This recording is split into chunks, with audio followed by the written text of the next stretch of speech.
Buen día, jóvenes. Buenos días. Buenos días, profesor.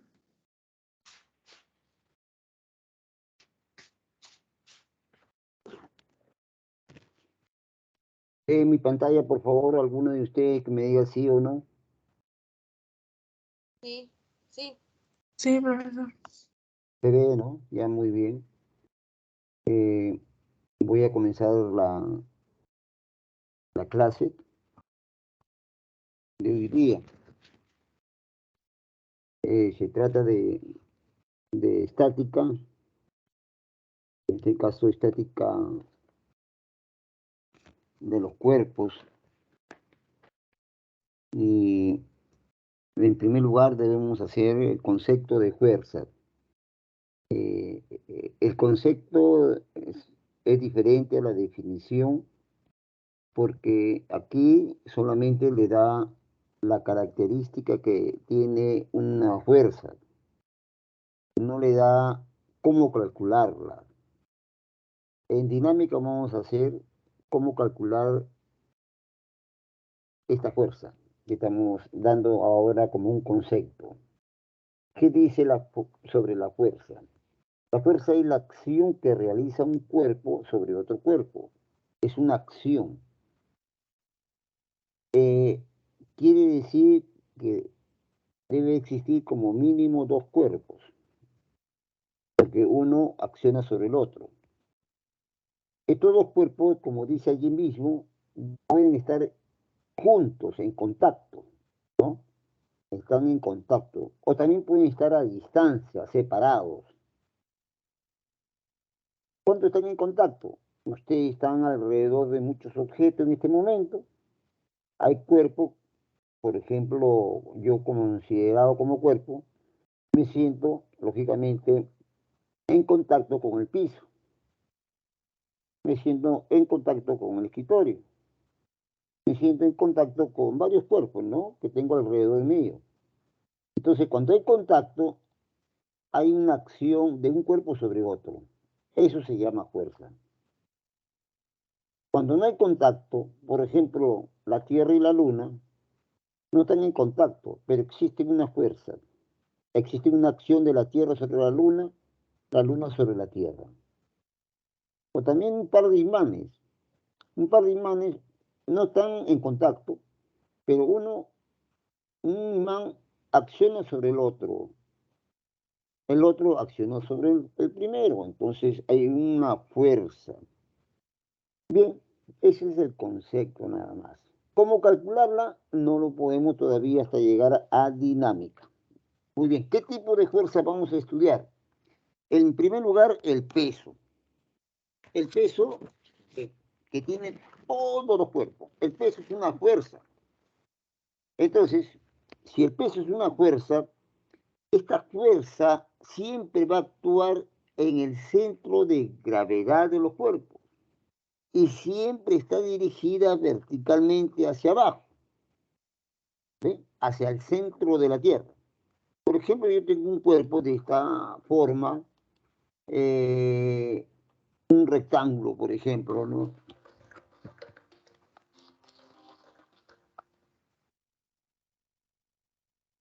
Buenos días, soy Fanola. Disculpe un ratito, estoy en clase, Fanolita, dígame un rapidito nomás.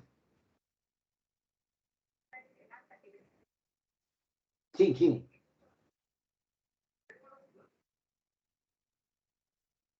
Sí, sí, ya no sé, ya te hago una respuesta donde lógicamente creo que usted me mandó una de Agapito y realmente son los mismos alumnos desde el mismo ciclo, pero lógicamente otras. Sí.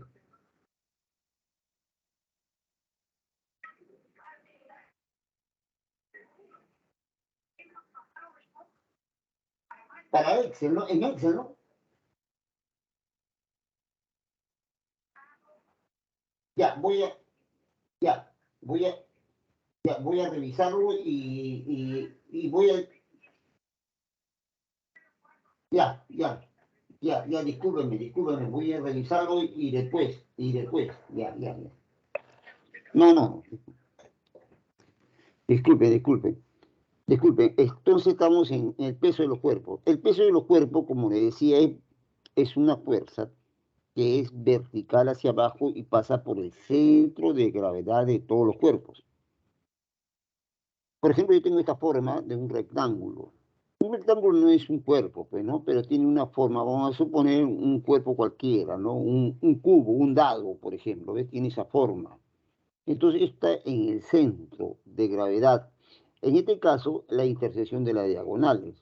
Si fuera un cubo, también sería la intersección de las diagonales, pero en el espacio, ¿no?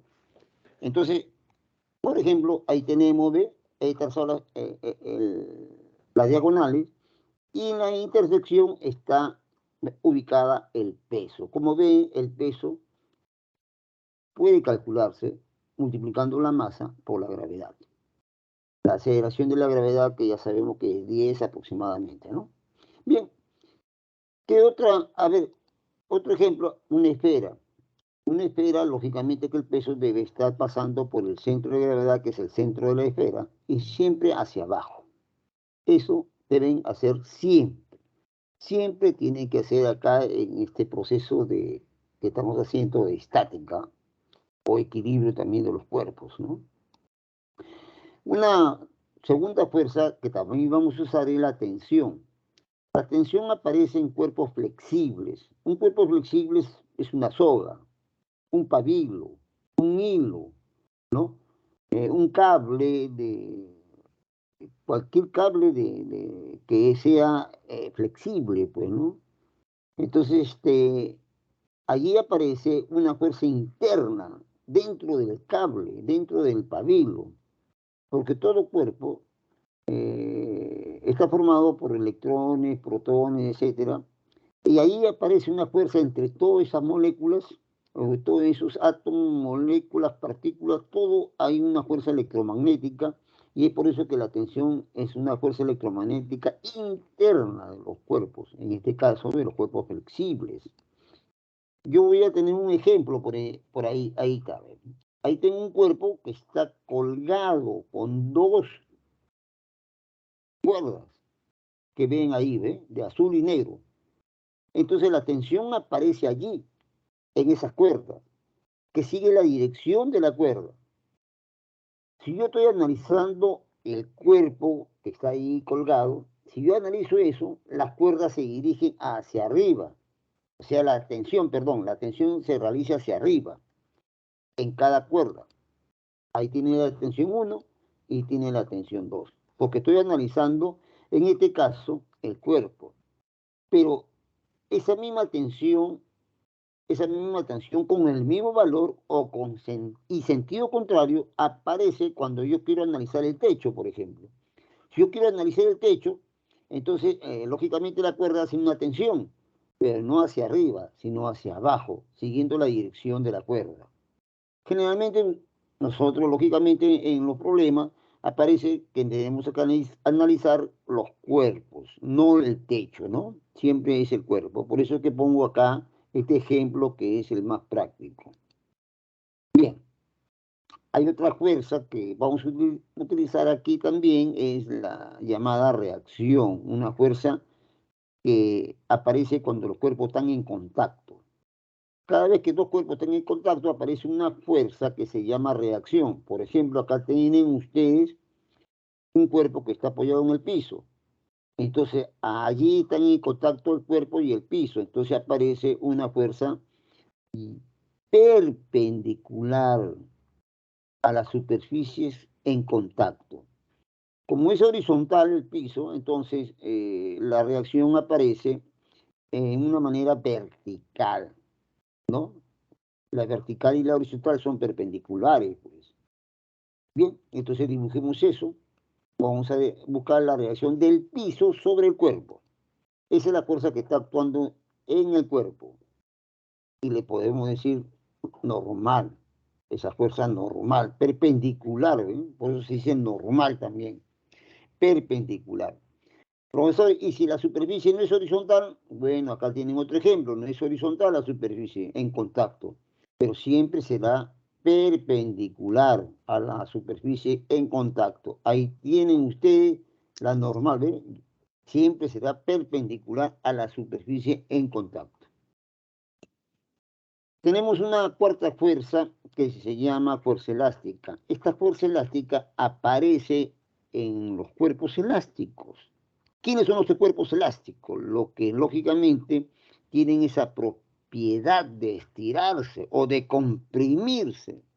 Esos cuerpos que tienen esa propiedad son los clásicos resortes.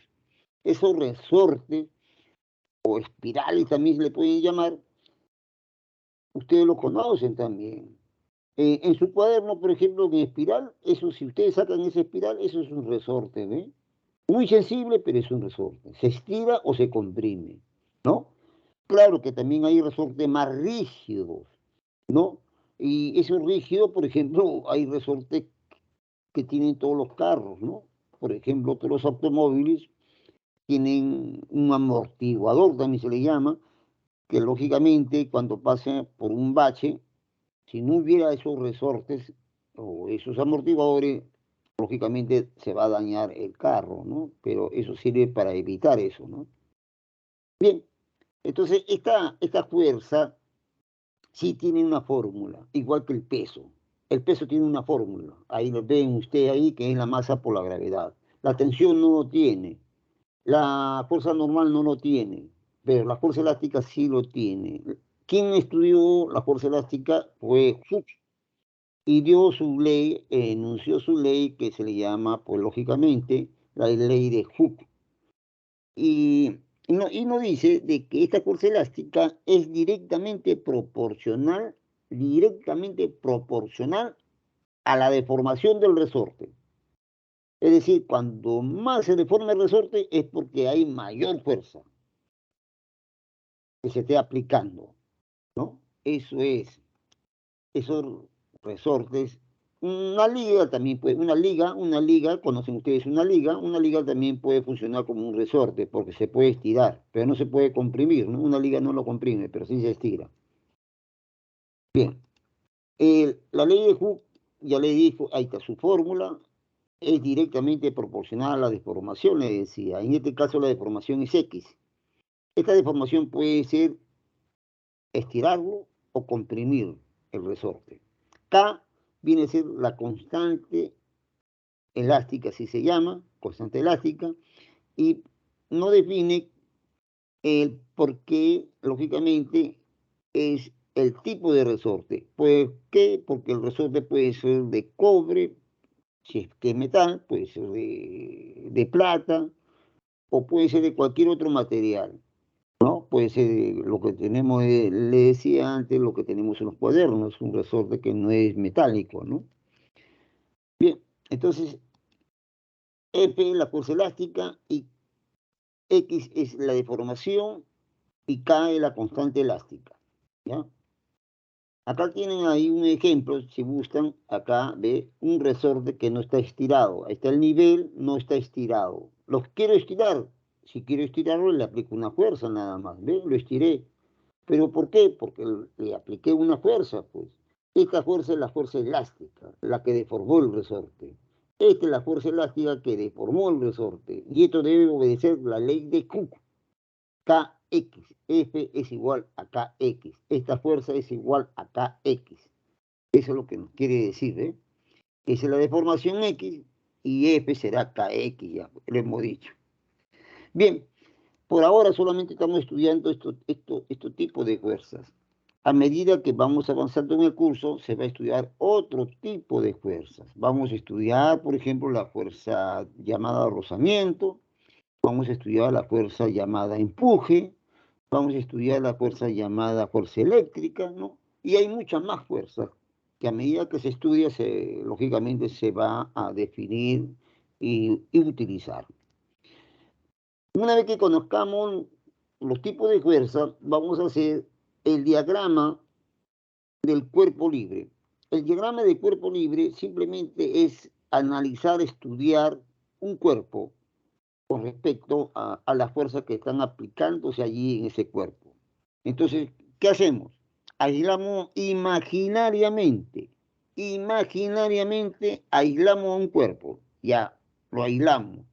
Cualquier cuerpo que tengan ustedes alrededor suyo, lo pueden aislar imaginariamente. ¿Qué significa eso? Que lo van a separar de todos los demás cuerpos. ¿Ya? Está solito el cuerpo, nada más, solito. No hay otros cuerpos alrededor. Imaginariamente, por cierto. Entonces, cuando uno aísla imaginariamente un cuerpo y representamos todas las fuerzas que están actuando en el cuerpo, puede haber 3 fuerzas, puede haber 4 fuerzas, etc. Eso se llama diagrama de cuerpo libre. ¿Ah? Por ejemplo, ahí tengo el ejemplo anterior, ¿no? De las tensiones. Pero este no es el diagrama de cuerpo libre. ¿Por qué? Porque solamente he representado las tensiones, pero falta más fuerzas. ¿Cuál es una de las fuerzas que falta? Es el peso. El peso. Si hubiera, ahí está el peso, ¿eh? Si hubiera más fuerza, lo tenemos que representar, pero no hay más. No interviene la resistencia del aire, por ejemplo, ¿no? No interviene. Pero acá, lógicamente, tenemos solamente 3 fuerzas. ¿Ven? Esto es el popular diagrama de cuerpo libre, el DCL, como se le dice, ¿no? Realizado en un diagrama de cuerpo libre bien realizado, entonces podemos continuar con el desarrollo del problema de estática o de equilibrio.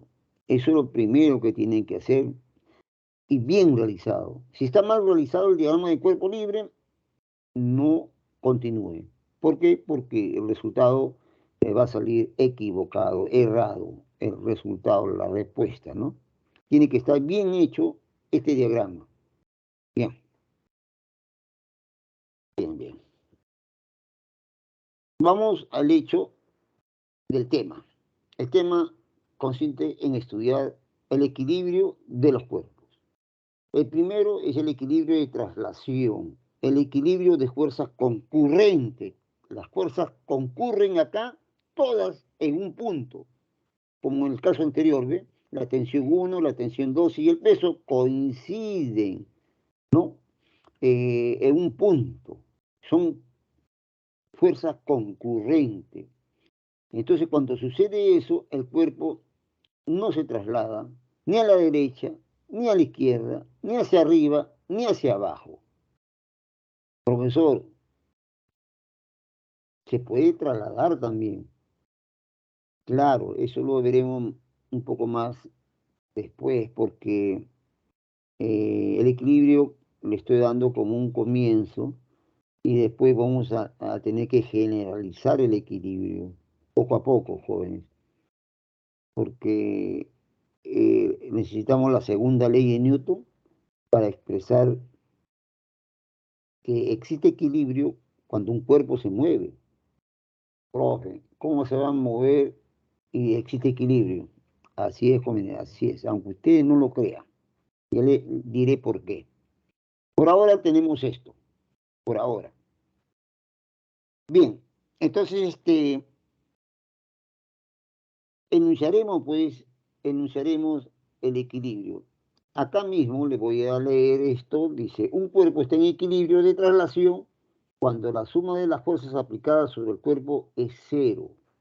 Quiere decir que si yo tengo ahí en el ejemplo anterior la tensión 1, la tensión 2 y el peso, las 3 fuerzas, vectorialmente hablando, no solamente el módulo, sino el vector fuerza, es decir, que tenga módulo y dirección y sentido, en otras palabras, las fuerzas se expresan vectorialmente.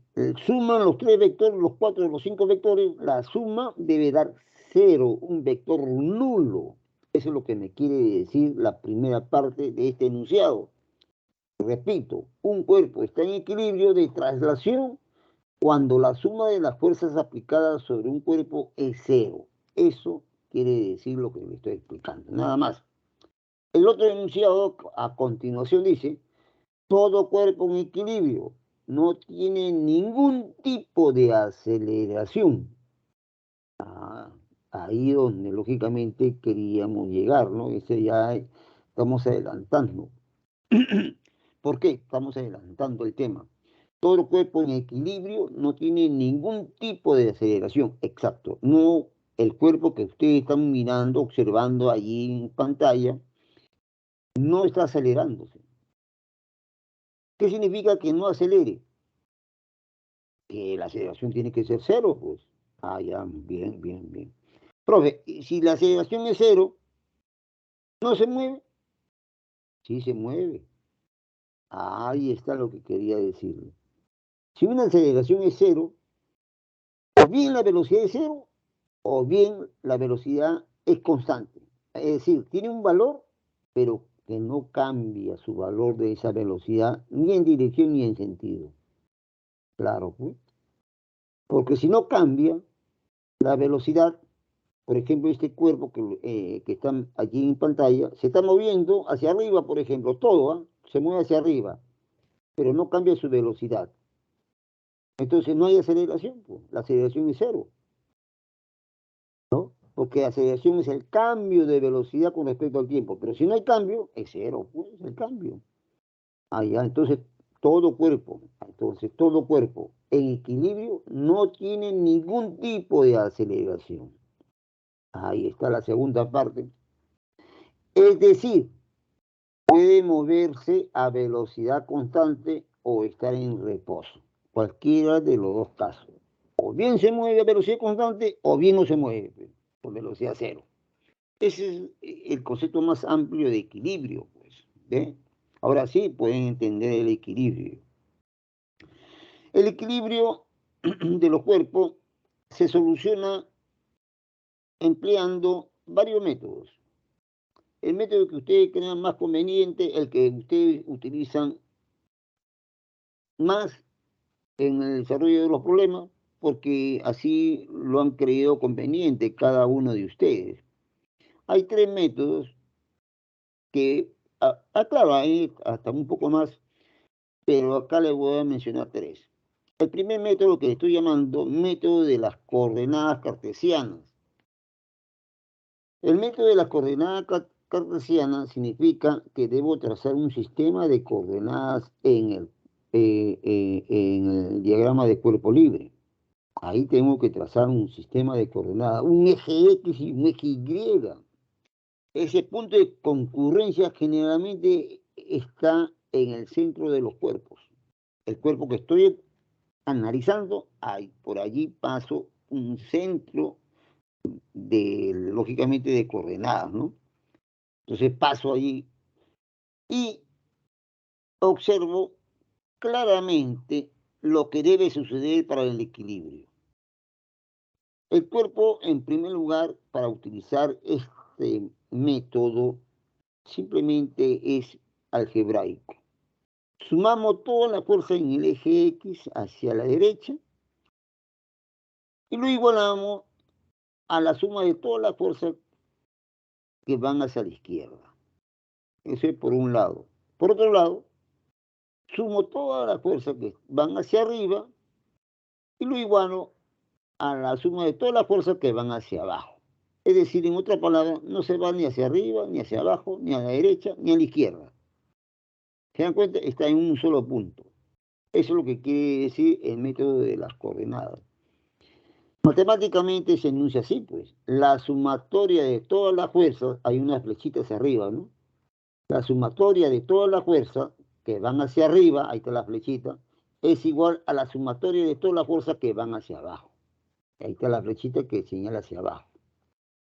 Y lo que yo le decía a la derecha y a la izquierda, ahí está. La sumatoria de todas las fuerzas que van a la derecha es igual a la sumatoria de todas las fuerzas que van a la izquierda. Observen, ¿no? Muy bien. Este es un método que se apoya mucho en la matemática, en el álgebra especialmente, en la descomposición vectorial de las fuerzas. Se descomponen las fuerzas en dos componentes. Allá hemos utilizado varias descomposiciones, ¿no? Sabemos descomponer cuando el vector, en este caso fuerza, este vector llamado así fuerza, forma un ángulo, por ejemplo, con el eje X de 37 o de 30 o no sé, ¿no? Un ángulo notable. Ya sabemos descomponer, ¿no? Y el otro método es que vamos a utilizar, yo en especial utilizo esto porque es más rápido, no se utiliza mucho la situación algebraica, por eso se dice método gráfico. Entonces, como generalmente en estos problemas generalmente intervienen tres fuerzas. Generalmente, no quiere decir que siempre va a ser así. Entonces, como utilizan tres fuerzas, esas tres fuerzas deben formar un triángulo, pero un triángulo cerrado. Un triángulo cerrado. Y ese triángulo cerrado debe ser conocido. ¿Qué significa un triángulo conocido? Que puede ser un triángulo rectángulo, todos los conocen.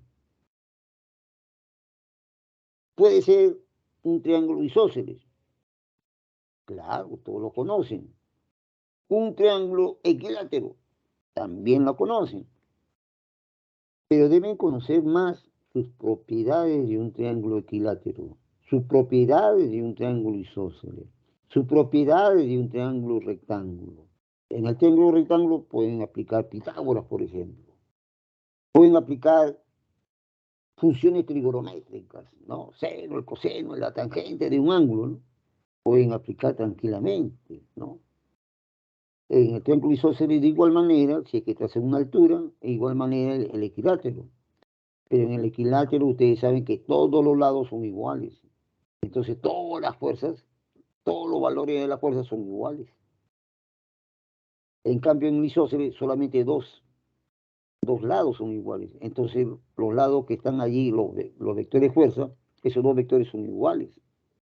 Entonces todas esas características tenemos que emplearlo en este método gráfico. Generalmente se supone que a veces aparece el triángulo rectángulo. Y cuando aparece el triángulo rectángulo, por ejemplo, ahí está, voy a graficar una fuerza que es horizontal. Otra fuerza que es vertical, a continuación de la anterior, pues, ¿ve? Está a continuación. Y el que cierra, que es de rojo, ¿ve? Eso es un triángulo cerrado. Y forma un ángulo, es triángulo cerrado porque comienza en el punto, por ejemplo, acá tenemos este punto que estoy señalando con el, a ver, acá, a ver, acá está el punto de inicio. Y ahí parte una fuerza horizontal de azul, llega hasta el extremo, ¿no? Y ahí continúa el vector fuerza que es de color negro. Y el que cierra es el vector que es de color rojo, ¿ves? Cierra el triángulo, rectángulo. ¿Ves? Donde se inicia, ahí termina. Ese es un triángulo cerrado. Por eso que la resultante vale cero, ¿no? Si son vectores, la resultante de esos tres vectores es cero. ¿Ves? Por eso que está en equilibrio. Si es fuerza, esos vectores, está en equilibrio el cuerpo. No se olvide de que es 90 grados, ¿eh? 90 grados. Y si es 90 grados y sus ángulos son conocidos como, por ejemplo, 37, 53, puede ser 30, 60, puede ser 45, 45, ¿no? Entonces, si son conocidos, entonces ya ustedes deben saber sus características, que de nuevo lo voy a repetir y eso lo tenemos hasta el final del curso. Siempre. 4X, 3X y 5X, en este caso es K. No, así trabajaremos rápidamente. Así puedo encontrar el vector fuerza, por ejemplo, 3K, o el vector fuerza 5K, o el otro que es 4K. Pero ya no utilizo nada de álgebra. Ya no utilizo. Solamente reconocer el triángulo formado y aplicar las propiedades de ese triángulo y así obtengo la respuesta. Solamente hay que formar el triángulo, nada más. Bien, y el otro método es el clásico método de Lamy, donde lógicamente tenemos que tener solamente tres vectores fuerza. Tres vectores fuerza, ¿ve? Tensión, por ejemplo, peso y reacción o normal, ¿no? tengo 3, pero también allí deben saber los ángulos entre cada vector. Por ejemplo, entre la tensión y, entre la tensión y el peso están formando un ángulo esos vectores. ¿Cuánto vale? Hay que calcularlo de acuerdo a la geometría. La tensión y la reacción también debo ubicar el ángulo, geométricamente hablando. Lo mismo lo otro, es decir, tengo los ángulos alfa, beta y teta. Ellos son los vectores, perdón, los ángulos. Por ejemplo, teta, voy a decir que se opone a R. Beta se opone a T. Alfa se opone a P. Así. Entonces aplican la ley de Lamy, método de Lamy. Esto en trigonometría, esta fórmula, esta fórmula, esta fórmula que está acá, esta fórmula que está acá, eso se llama ley de seno, ¿no? En trigonometría que se le enseña al final del ciclo. Bueno, entonces, ¿qué me dice esta fórmula? Me dice que la tensión o cada fuerza es directamente proporcional al seno de su ángulo opuesto. Por ejemplo, la tensión es proporcional al seno del ángulo opuesto. T es al seno de beta, como R es al seno de teta, ¿ves? Al ángulo opuesto siempre. T y el ángulo opuesto beta. R y el ángulo opuesto teta. P, que está acá, P y el ángulo opuesto que es alfa. ¿Ves? Así pueden aplicar. Cualquier método lo pueden aplicar en el desarrollo de un ejercicio. Bien. Esta es la primera condición de equilibrio, también se le llama así. Primera condición de equilibrio, equilibrio de fuerzas concurrentes, o lo que he llamado ahí equilibrio de traslación. Así se le conoce, ¿no? Equilibrio que está ahí escrito acá en la diapositiva, equilibrio de traslación. Eso mismo, equilibrio de fuerza concurrente. Eso mismo, como le dije, equilibrio de fuerzas concurrentes, equilibrio de traslación y equilibrio que otro le dije, nada más pues. También se dice equilibrio de una partícula, ¿no? De una partícula. Bueno, la segunda condición de equilibrio está acá. Pero antes de hacer la segunda condición de equilibrio, tenemos que saber el concepto de momento o torque de una fuerza. Cuando se aplica una fuerza, ustedes pueden trasladar un cuerpo. Pero cuando se aplica una fuerza, pueden girar un cuerpo. Claro que sí, una puerta que usted lo empuja para cerrarlo, por decir algo, lo están girando. Una ventana que está cerrada, lo quieren abrir, aplican una fuerza y lo giran. Claro. Entonces, ese giro es lo que en física se llama momento o torque. ¿Y cómo calculamos ese momento torque que ahora es una magnitud física? Multiplicando la fuerza y la distancia del centro de giro hacia la línea de acción de la fuerza. Vamos a ver eso. Ahí dice, es una magnitud física vectorial que mide el grado de rotación de una fuerza sobre un cuerpo. ¿Ven? El grado de rotación, el grado de giro. Se está moviendo, pero de una manera giratoria, ¿no? A ver, el cuerpo tiene que estar preparado para girar, pues. Si no está preparado para girar, nunca lo van a hacer, pues. Por ejemplo, acá tengo una barra, ¿no? L, pero ven que está apoyado en una pared. Pero en esta pared hay un gozne, a veces una bisagra. Entonces, esa bisagra prepara a la palanca, a la barra, para que gire. ¿no? Acá hay una bisagra, es como el codo está preparado, nuestro codo está preparado para girar, nuestra pierna, nuestra rodilla, los dedos están preparados para girar, para moverse en esa manera, ¿sí o no?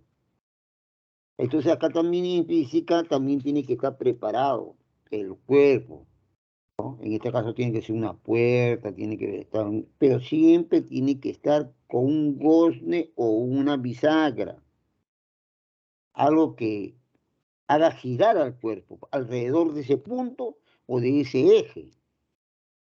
Bien, entonces como ya está preparado esta barrita, le aplico una fuerza para girarlo hacia arriba o hacia abajo.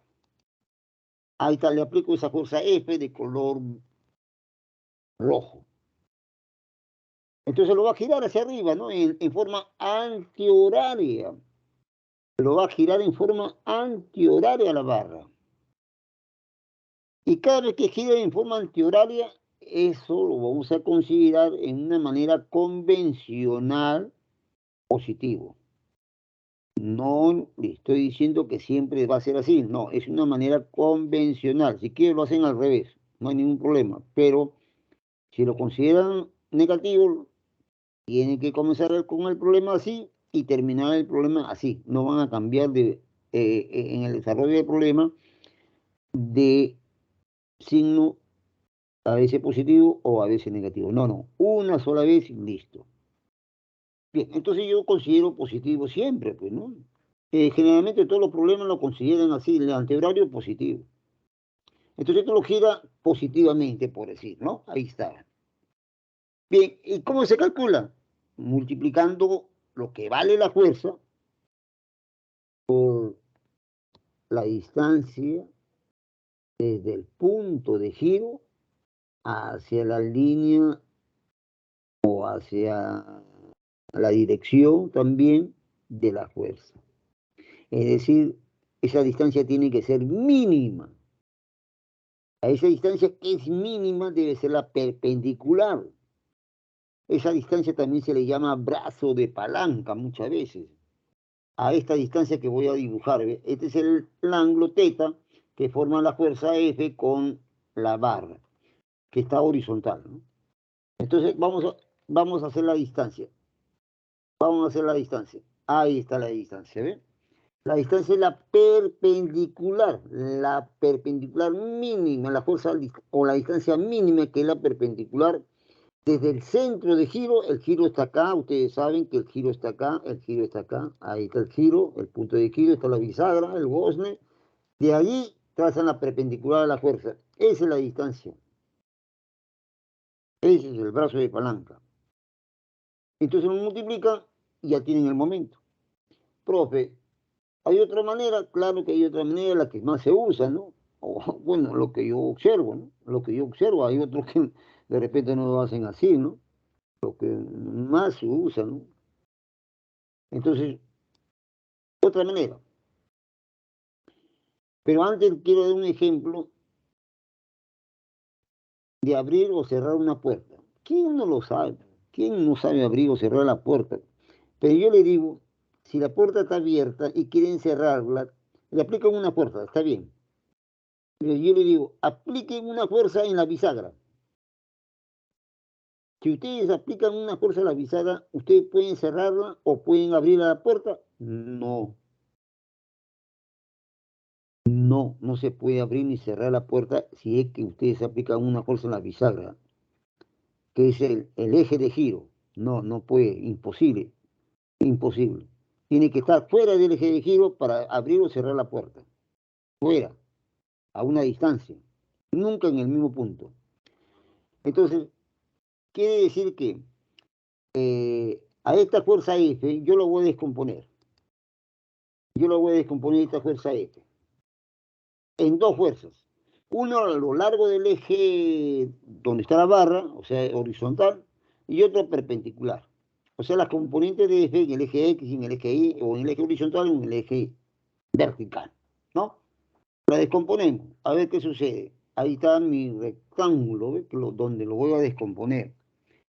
Ya sabemos que horizontalmente va hacia la izquierda la fuerza, la componente de F va hacia la izquierda y sería en valor lo que vale F por el coseno de teta.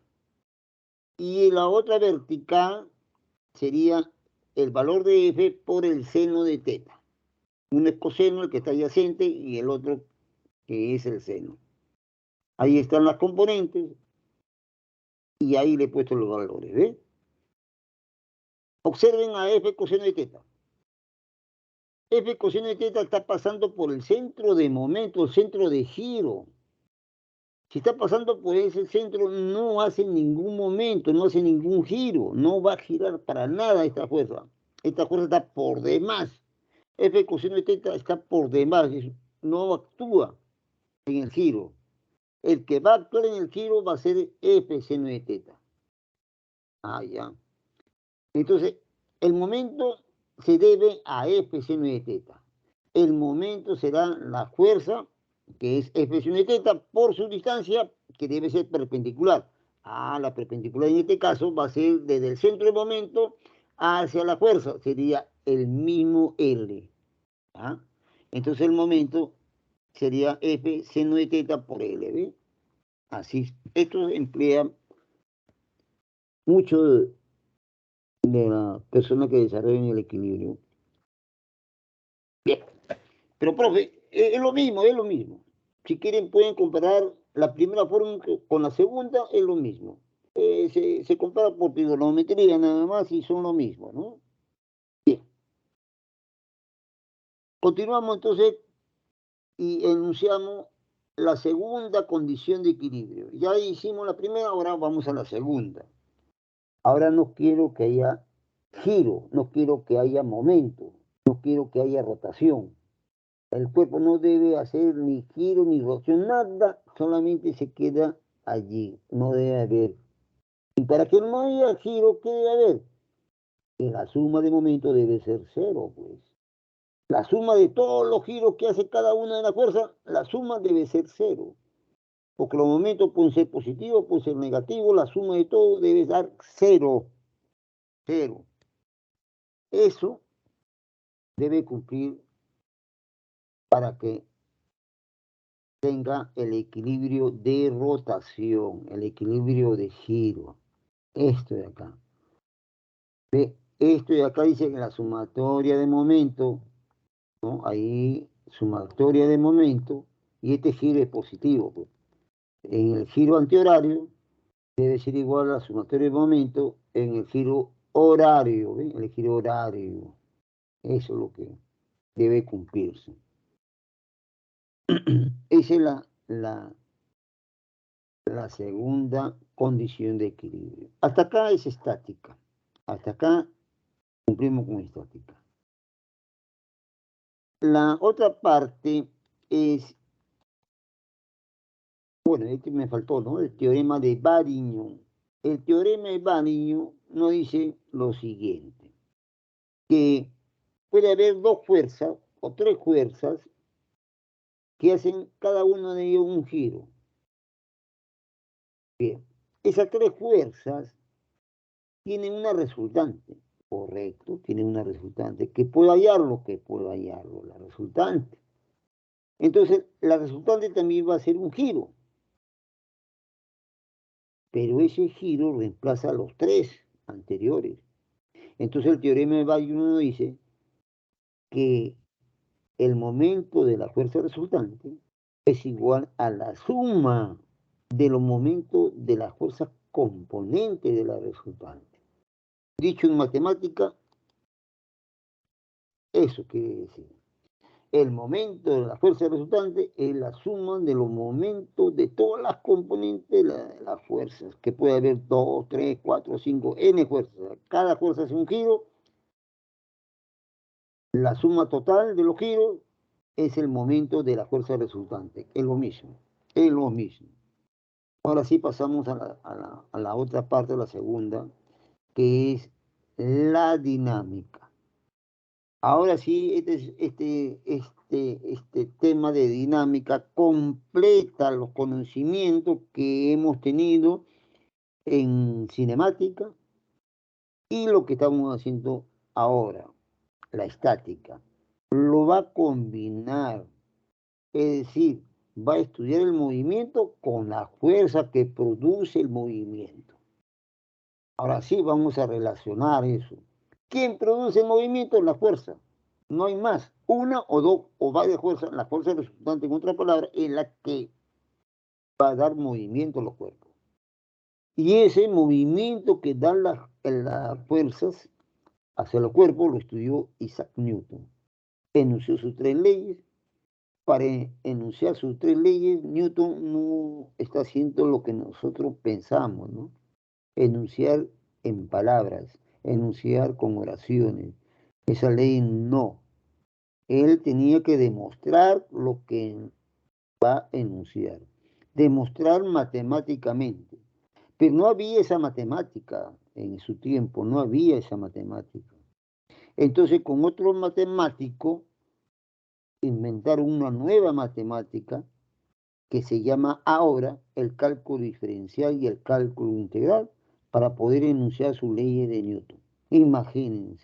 Imagínense todo lo que se ha tenido que hacer. O en este caso Isaac Newton, ¿no? Todo lo que ha tenido que hacer para enunciar sus leyes. Que esta ley hasta ahora no gobierna. Hasta ahora no gobierna. Puede existir Albert Einstein, puede existir muchos físicos que revolucionan la física, pero sigue vigente todavía Newton, claro, limitado, pero está actuándose, está realizándose, prácticamente está vivo. No se deja de lado nunca las leyes de Newton. Bien, entonces, ¿qué dice acá? Es la parte de la mecánica que estudia el movimiento con trayectoria rectilínea para la UNFB, para CEPREVI, nada más, ¿eh? Nada más. Para trayectoria rectilínea nada más vamos a usar. Por eso dice dinámica lineal. No vamos a hacer dinámica curvilínea. La dinámica curvilínea lo pueden usar en otras admisiones de otras universidades, pero en CEPREVI, en Villarreal, no lo vamos a usar. ¿Ya?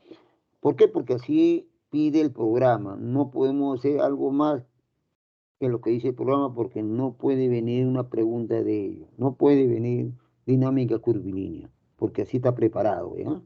Por favor. Bien, entonces esta dinámica lineal dice, pero considera la causa que produce el movimiento, que es la fuerza. Entonces va a utilizar el movimiento, es decir, vamos a utilizar el MDV, caída libre, otros que tengan aceleración constante y la fuerza. Y la fuerza, ¿ya? La causa. Entonces las leyes, en este caso de Newton, como le decía, son tres leyes. Cada uno tiene su nombre, ¿no? Vamos a hacer la primera ley o ley de inercia. La ley de inercia nos dice que cuando un cuerpo está en movimiento, seguirá en movimiento. Cuando este cuerpo está en reposo, seguirá en reposo eternamente. Hasta que exista una fuerza que lo haga cambiar de estado, ¿no? Que lo haga cambiar de estado. Entonces, si yo quiero mover a la Tierra, lógicamente tiene que haber una fuerza que mueva la Tierra. No hay. Si no, si hubiera, imagínense, la Tierra le cambiaría de rumbo. No existe. Entonces, seguirá moviéndose eternamente, pues. La Tierra, la Luna, los planetas, seguirán moviéndose eternamente hasta que exista una fuerza que cambie de estado, ¿no? Si es que hay, lógicamente lo cambian. Bien, entonces, eso nos dice la primera ley, que generalmente es el equilibrio de los cuerpos. Todo cuerpo en movimiento continúe en movimiento y todo cuerpo en reposo continúe en reposo hasta que exista una fuerza que cambie dicho estado. ¿Ve? Ese es un parafraseo, es lo mismo lo que yo le hablo. La tercera ley, antes de hacer la segunda, se llama la ley de acción y reacción. Para que exista la ley de acción y reacción tiene que haber como mínimo dos fuerzas. Dos fuerzas. Entonces, para que exista la acción y reacción tiene que haber dos fuerzas. Dos cuerpos. Un cuerpo A y un cuerpo B. El cuerpo A puede hacer una acción, es decir, una fuerza sobre el cuerpo B. Esa acción se le llama fuerza de acción. El cuerpo B hace lo contrario. Sobre el cuerpo A hace una reacción. Observe que la acción está en el cuerpo B y la reacción está en el otro cuerpo que le estamos llamando A. Quiere decir que acción y reacción actúan en diferentes cuerpos, no en el mismo cuerpo. Nunca, nunca, nunca, nunca en el mismo cuerpo. La acción y reacción actúan en cuerpos diferentes. Eso es importante, ¿eh? Porque ahora le voy a hacer un ejemplo para que comprendan mucho mejor esta ley. Bien, es lo que le estoy hablando, ¿no? Bien, voy a hacer un ejemplo para que comprendan esto. Ustedes tienen en casa un cuerpo muy pesado. Vamos a decir una refrigeradora y están sobre un piso. Un piso común y corriente. Entonces, esta refrigeradora no tiene rueditas para que sea un poquito más difícil. No tiene rueditas en la parte inferior para deslizarlo, ¿no? No tiene. Entonces, quiero empujar esta refrigeradora y lo hago con una fuerza y consigo o no consigo el objetivo. A ver, imagínense la refrigeradora fuera del cuerpo A, o B, perdón, B, y la persona fuera el cuerpo A. O sea, la mano de la persona es la que va a hacer, pues, lógicamente, la fuerza, ¿no? Entonces empujan la refrigeradora. Si sucede eso, debe suceder lo siguiente. La persona se debe ir hacia atrás y la refrigeradora debe irse hacia adelante. ¿Por qué? Porque la persona hace una fuerza sobre la refrigeradora y debe seguir esa dirección. Pero la refrigeradora reacciona contra el cuerpo que la persona y debe empujar a la persona. La refrigeradora debe empujar a la persona. Entonces se debe ir para atrás la persona. Profe, no sucede eso. Me está inventando usted. No invento. Son leyes, señores, son leyes. Yo no puedo mentir sobre la ley que dice Newton. Bueno, voy a aclarar. No sucede. Yo también lo he hecho, no sucede. Pero lo voy a mejorar, pues. Ya. Vamos a mejorar, profesor. Bien. Como solamente debe estar los dos cuerpos, nada más debe estar la refrigeradora y la persona, nada más, no debe haber otros cuerpos. Acá hay un cuerpo que me está fastidiando mucho. Se llama el piso. Por eso que no se observa el fenómeno. Ah, entonces al piso y en la parte inferior de la refrigeradora y en la parte inferior de la persona que son los zapatos, lo voy a lubricar, lo voy a limpiar y le voy a encerar, le voy a poner cera, aceite, para que no exista el piso prácticamente, ¿no? Para que no exista la fricción o rozamiento. Y entonces ahora sí, está bien lustradito, bien limpio, bien engrasado, el aceite, perdón, la refrigeradora y la persona, y hacen el proceso. Ah, ya, entonces ahora empujo la refrigeradora y la refrigeradora se va violento, rápido se va. Y yo no me voy hacia atrás, sino patino. Ah, ya, casi está sucediendo el fenómeno, profe. Lo que usted está diciendo está sucediendo en algo, pero no todavía eficaz, no es eficaz. Claro, porque sí existe el piso. Existe el piso, tengo que separar el piso, Pero, profe, si se separa el piso, va a estar en el aire. Claro que no puedo estar, ¿no? Eso es la realidad, ¿no? Eso es lo ideal, estar así, los dos cuerpos solitos, nada más. Entonces voy a mejorar el experimento. ¿Cómo mejoré el experimento? Me voy al piso, lo voy a cambiar por hielo. ¿Quién ha patinado en hielo? Los que patinen en hielo, sí, pueden hacerlo tranquilamente. Tiene sus patines y tiene la refrigeradora ahí en la pista de hielo y hagan el proceso. Ahí van a ver que la refrigeradora se va violento y ustedes se van hacia atrás también un poco rápido. Ahora sí, profe, ahora sí he comprobado que sí sucede. Así sucede, pues, señor. No me van a decir lo que seguramente alguna vez han escuchado, de que, bueno, pues el profesor por algún motivo se ha equivocado 100%, ¿no? 100%, 1.000.000 contra 1.000.000. Eso no es.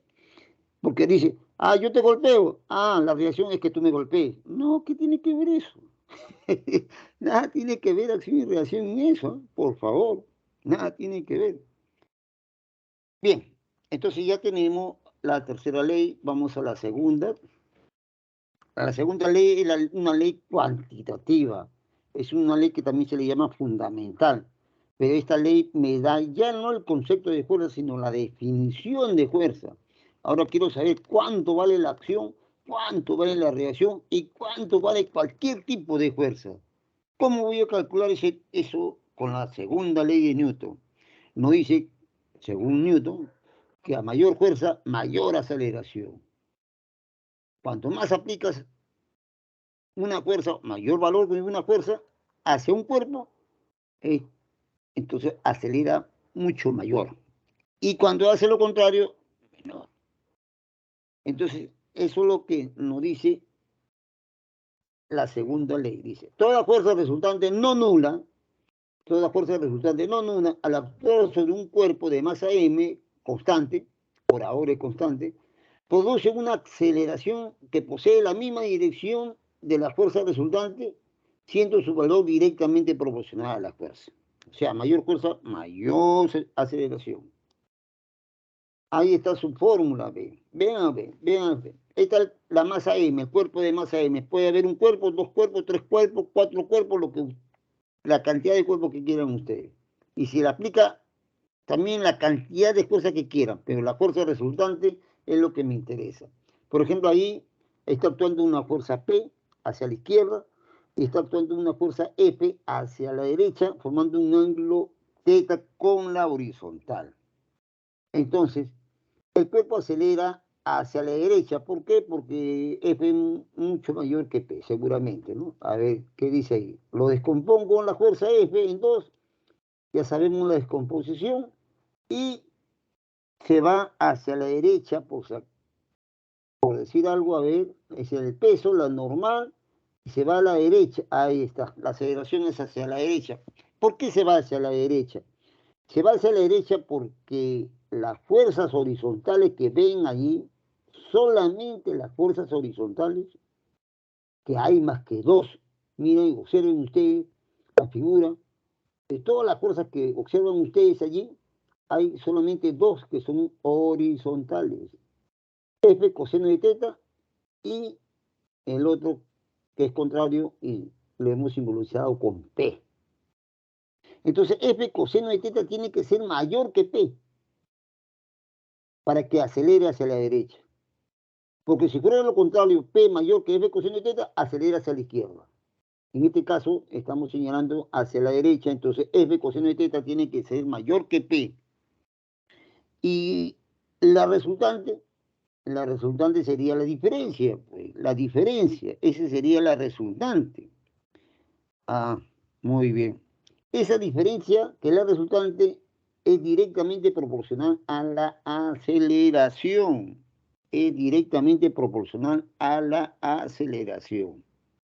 Vamos a ver, ahí está. Eso es la segunda ley de Newton. ¿Ven? La fórmula de la fuerza este valor, ya voy a calcular su valor de la fuerza. Es el producto de la masa por la aceleración. Observen la aceleración. La aceleración es un vector, la fuerza es un vector. Si el vector de aceleración va a la derecha, la fuerza resultante va a la derecha. Si la aceleración va hacia la izquierda, la fuerza resultante va hacia la izquierda. Tiene la misma dirección y el mismo sentido. Los dos, tienen la misma dirección y el mismo sentido. Entonces, lo único que tienen que saber acá para calcular la aceleración, tienen que saber la fuerza resultante. En este problema, la fuerza resultante es P coseno de teta menos, no, perdón, F coseno de teta menos P. Para la figura, en este caso. F coseno de teta menos P, esa es la fuerza resultante. Es igual a la masa por la aceleración. Así tienen que aplicar. Profe, ¿y qué pasa con las demás fuerzas? Ah, profe, ¿qué pasa con las demás fuerzas, pues? Yo tengo el peso, profesor, hacia abajo, verticalmente hacia abajo. Tengo la normal, que es verticalmente hacia arriba. Tengo a F seno de teta que va hacia arriba. ¿Por qué no lo he incluido? Ah, ya. ¿Por qué no lo he incluido? Porque el movimiento es hacia la derecha. Y solamente debo incluir en esa dirección. Y hay más que dos fuerzas en esa dirección. F coseno de teta y P. Las otras son perpendiculares al movimiento. No lo incluyo porque el movimiento no es hacia arriba ni hacia abajo. Profe, pero puede suceder. Ah, si sucede eso, entonces las cosas cambian. En este caso, yo observo que la figura me señala que la aceleración es hacia la derecha, entonces es horizontal. Entonces, ¿qué pasa con las otras fuerzas? Hay equilibrio, jóvenes. Hay equilibrio. Quiere decir que las tres fuerzas que faltan ahí están equilibrándose, se están equilibrándose. Por lo tanto, si yo digo por equilibrio, la normal más F seno de teta debe ser igual al peso. Eso es por equilibrio. Eso se utiliza lógicamente en la solución de algunos problemas, especialmente cuando hay fricción. Cuando hay fricción, las cosas cambian, las cosas van a cambiar. Lo de Newton, ok, lo de Newton queda ok ahí. Siempre la resultante es igual a la masa por la aceleración, eso es ok. Pero las verticales sirven para encontrar la normal. ¿Por qué? Porque la normal está involucrada con la fricción, pues. La normal está involucrada con la fricción que lo vamos a ver en este momento. Bien, entonces cuando se aplica la segunda ley de Newton para una masa, podemos aplicarlo de esta manera, ¿no? Las unidades en el sistema internacional, para la fuerza, la unidad de fuerza es el Newton en el sistema internacional. El Newton es igual al producto de la unidad de la masa, que es el kilogramo, con la unidad de la aceleración, que es el metro por segundo al cuadrado. Quiere decir que un Newton es igual a un kilogramo por metro por segundo al cuadrado. Eso es el Newton. Esto es el Newton. Y tenemos que trabajar así. Bien, cuando hay más masas, un cuerpo puede, un problema puede haber 3 masas, 4 masas, 5 masas. Y la quiero mover con una fuerza resultante. Ya está, la quiero mover, entonces la fuerza resultante es directamente proporcional a la aceleración, siempre va a cumplir eso. Pero ahora la masa es la suma de las masas, ¿ya? La suma de las masas. Eso significa que no estoy considerando a M1 aislado, ni a M2 aislado, ni a M3 aislado. Los tres estoy considerando como uno solo. M1 más M2 y M3 lo estoy considerando como si fuera uno solo. Entonces le produce a cada uno de ellos una masa, perdón, una aceleración a cada uno de ellos. Y todo el sistema también tendrá la misma aceleración A, la misma aceleración.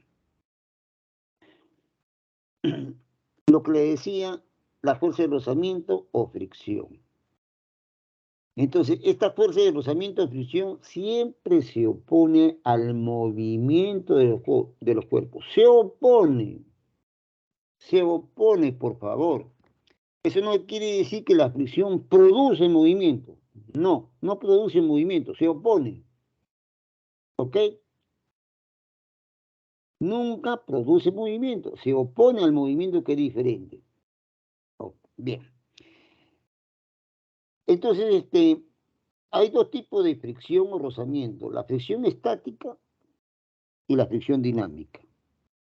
En la fricción estática es cuando el cuerpo lógicamente no está moviéndose todavía. Y si se mueve a velocidad constante. Eso es equilibrio, ¿no? Y el otro, cuando ya lógicamente hay aceleración, ¿no? Ya aceleración se mueve con aceleración, entonces ahí aparece la fricción dinámica o cinética, que muchas veces le llaman. Entonces acá tenemos la estática, por ejemplo, acá no se está moviendo el cuerpo. Yo jalo, por ejemplo, la misma refrigeradora, lo jalo y de repente no lo muevo. No lo muevo porque, lógicamente, la fricción es muy fuerte, ¿no? Lo jalo más y no se mueve. Y sigue, pues, la fricción, ¿no? La fricción estática impide el movimiento, pues, se opone. Entonces, usted tiene que, para evitar la fricción, como le dije, tiene que evitar, ¿cómo? Lubricando, limpiando, ¿no? O lo más factible y llevarlo pues al hielo, ¿no? Y hielo ahí sí, la fricción es mínima, ¿no? Entonces apenas aplican ustedes una fuerza, se mueve pues, el cuerpo. Pero acá hay fricción fuerte. Entonces hay una fricción estática, porque aquí el cuerpo todavía no se mueve. ¿Cómo calcular la fricción? La fricción es directamente proporcional a la fuerza llamada normal. A esa fuerza que es perpendicular a la superficie en contacto, que es la normal. Entonces la fricción es directamente proporcional a lo normal y depende del material donde se deslizan los cuerpos, es decir, el coeficiente de fricción. Acá está el peso, fricción estática, la fórmula. Coeficiente por normal, ¿ve? Es directamente proporcional al normal. Y coeficiente estático es el coeficiente que depende de la calidad de los materiales. Eso lo tiene que dar en el problema. Y por el otro lado, la fricción cinética o dinámica es la misma fórmula, pero con la cierta consideración que el coeficiente es diferente. El coeficiente estático siempre es mayor que el coeficiente cinético o viceversa, ¿no? Siempre, siempre. El coeficiente cinético es menor que el coeficiente estático o el coeficiente estático es mayor que el coeficiente cinético. Cualquiera de los dos. Entonces, hay mucho problema. Le dan dos coeficientes. Dos le dan, dos. Y a veces el estudiante, como recién comienza, ¿cuál de los dos voy a usar? ¿Cuál de los dos voy a usar? El mayor es para, si es que hay equilibrio, ¿no? Si es que hay equilibrio, tiene que usar el mayor. Y si se mueve con cierta, lógicamente, aceleración, tiene que usar el otro coeficiente, pues. ¿Ya? Pero como comencé diciendo de que la fricción no mueve a los cuerpos, nunca, solamente impide el movimiento, ¿ya? Impide el movimiento. Acá hay una diferencia también entre lo que llamamos normal y reacción. La fuerza de reacción del piso sobre el cuerpo, ¿no? Entonces, la normal hemos dicho que es perpendicular. La fricción es contrario al movimiento, ahí está. La resultante de estos dos es la normal, la reacción. Es la reacción. ¿Ven? Esa es la reacción. Bien, ¿alguna pregunta? Vamos a ver hasta donde alcancemos. Ha sido un poco extenso la teoría y vamos a ver hasta donde alcancemos a desarrollar los problemas que menciona la separata. Bien, dice, en el sistema en equilibrio determine la tensión del cable. Si la esfera tiene una masa de 6 kilogramos, si tiene una masa de 6 kilogramos, el peso es 60 newton, ¿no? Peso se multiplica por la gravedad, ¿no? A la masa se le multiplica por ahí y me da el peso. Vamos a ver. Ahí está. Entonces, primero hago el diagrama de cuerpo libre. Le decía que es fundamental el diagrama de cuerpo libre. Un buen diagrama de cuerpo libre nos lleva a terminar bien el problema. Si no, mejor no continuar. Bien. Acá, ¿cuántas fuerzas actúan en la esfera? Porque voy a analizar la esfera porque ahí está actuando la tensión que me está pidiendo el problema. Entonces, aíslo imaginariamente a la esfera, imaginariamente, y represento toda la fuerza. A ver, tiene el peso ya. Peso vale 60 newton en el centro de la esfera. ¿Qué más? La tensión, van 2, que sigue la dirección de la cuerda, que van 2. Y me falta la normal, perpendicular a la superficie en contacto. Perpendicular. Esas 3 fuerzas. Las represento.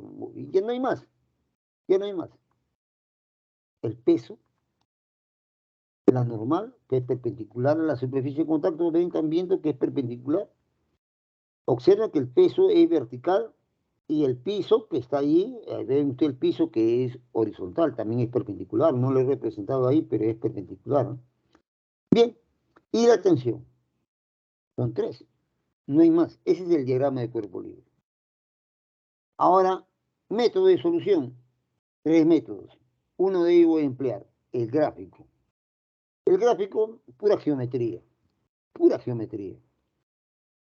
Entonces, primero voy a formar mi triángulo, ¿no? Mi triángulo de fuerza, que son 3, pues, ¿no? Tiene que ser cerrado el triángulo. Bien. Hay muchas maneras de formar el triángulo. La tensión, observen que tiene una dirección de 30 grados con el plano inclinado, ¿no? Puedo trazar una paralela, ya está. Trazo una paralela a la tensión. ¿Para qué? Para cerrar mi triángulo, ¿ve? Tiene la normal de azul, el peso de rojo que va hacia abajo, y el que cierra debe ser la tensión, porque he trazado paralela, ya, ahí está la tensión, ya está, el triángulo. Profe, el otro más chiquito, el otro más grande, no interesa. Me interesa formar el triángulo y listo, es bien hecho el triángulo. Ahora, ¿qué tipo de triángulo es? Ahí interviene la geometría. ¿Qué tipo de triángulo es? Vamos a ver qué tipo de triángulo es. Entonces, miren, acá en este triángulo que ustedes están viendo, en este triángulo que están viendo ahí, ese triángulo rectángulo, ¿qué tienen ahí? Un triángulo rectángulo de 30 grados, el otro ángulo vale 60 grados, ¿no? Claro. Ahora, ¿qué más? Ustedes tienen estas 2 rectas que he trazado paralelas, ¿sí o no? Acá, esta recta de acá y esta es paralela. 2 rectas paralelas cortadas por una secante, que la secante en este caso voy a tomarlo de azul. ¿Ah? La secante de azul. Los ángulos alternos e internos son iguales. Bien. Entonces vamos a eso. Eso vale 60 grados. ¿Ok? Ya. ¿Qué más? ¿Qué más? Le decía que los ángulos alternos e internos son iguales, porque tenemos 2 rectas paralelas cortadas por una secante. Quiere decir que este ángulo que voy a señalar acá, este ángulo de acá también vale 60. Así es, así es 60. A ver, este ángulo que estoy señalando, que está acá, este ángulo, ¿cuánto valdría este ángulo? ¿Quién me puede decir cuánto vale este ángulo?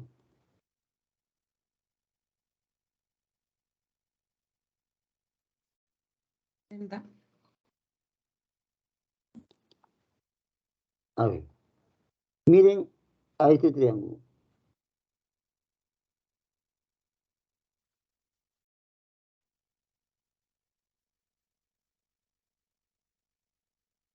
¿Observan ese triángulo? Lo estoy marcando de azul. Sí. ¿Es un triángulo rectángulo o no es un triángulo rectángulo? Sí, profe, es un triángulo rectángulo. Muy bien. Uno de sus ángulos vale 60 grados, ¿o no? Sí. Claro, pues ahí está 60 grados, ¿no?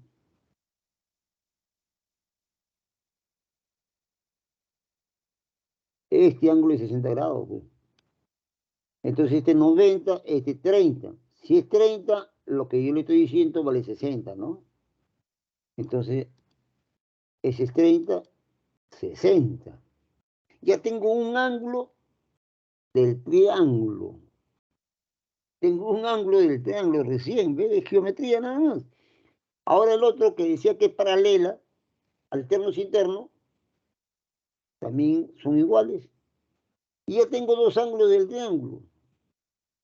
El tercer ángulo, la suma debe dar 180. El otro también vale 60, profe. Entonces un triángulo equilátero, no es rectángulo, es equilátero. Ah, ya. Si es equilátero, todos los lados son iguales. Quiere decir que la normal, la tensión y el peso son iguales. Ya está, solucionado el problema. El triángulo de fuerza es equilátero. La tensión es 60 igual que el peso. Y la normal también es 60. Se dan cuenta que yo no estoy utilizando nada de tipo operacional, nada de álgebra. Entonces solamente es geometría. Y lo puedo hacer en la misma hoja del examen. Bien, entonces cada uno lógicamente realiza el problema de acuerdo al método que crea conveniente. Hay muchos estudiantes que hacen con el método de las coordenadas cartesianas, ok, lo hacen y lo hacen bien, lo hacen bien. Tal, es un poquito más extenso, más operacional, pero llegan a la respuesta, pues. Si quieren aplicar la MIT, tienen que saber los tres ángulos. Y así es. Ahí tiene un problemita que es más sencillo. ¿Por qué? Porque me piden que determine el módulo de F. ¿Cuánto vale F? Pero ¿qué me dan? 8 de peso tiene. O sea, 8, la masa vale 8 kilogramos, el peso vale 80 newton. Pero debe subir con velocidad constante, equilibrio. Cada vez que le digan velocidad constante, equilibrio. ¿Ya? Si la superficie es lisa, quiere decir que no hay rozamiento, no hay fricción. O sea que vamos a representar la fuerza. El peso, que es 80, ¿no? Acá abajo lo diría, 80. La normal, que no conozco, y la fuerza que me están pidiendo, ¿no? La normal, ahí está 90 grados. Y la fuerza, ¿cómo debo representar la fuerza? Paralela, pues. Ahí está, ¿ven? Trazo la paralela. Ustedes ya deben saber que, que este plano inclinado es paralelo a este. Ya está. Muy bien. Entonces, este ángulo de acá, 90 grados, ¿no? Entonces, si es paralelo, trazo la fuerza F, a continuación ahí, después del color rojo, o sea, 80 del peso, y ahí trazo la fuerza que sigue paralelo. Ahí está la fuerza. Como ven, este ángulo es 90 grados, ¿no? Este ángulo de acá es 90 grados. Es un triángulo rectángulo. Un triángulo rectángulo. Bien, ahora me falta otro ángulo. Para eso voy a la geometría. Observen, 737, acá vale 53 y acá vale 37. Entonces este ángulo vale 37. Ya está. Lo pongo, 90 grados, 37. El otro 53 ya, ¿no? Ya está, listo, determinado. La hipotenusa vale 80, que es 5 por 16. ¿Qué me pide la fuerza F? 3 por 16, ¿no? El Vale. peso que la hipotenusa es 80 por 16.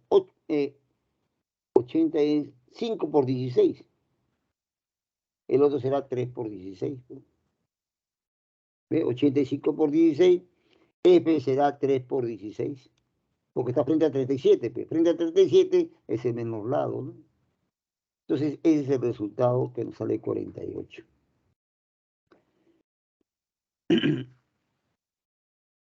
Miren, este problema de polea se hace sencillo cuando no tiene peso las poleas.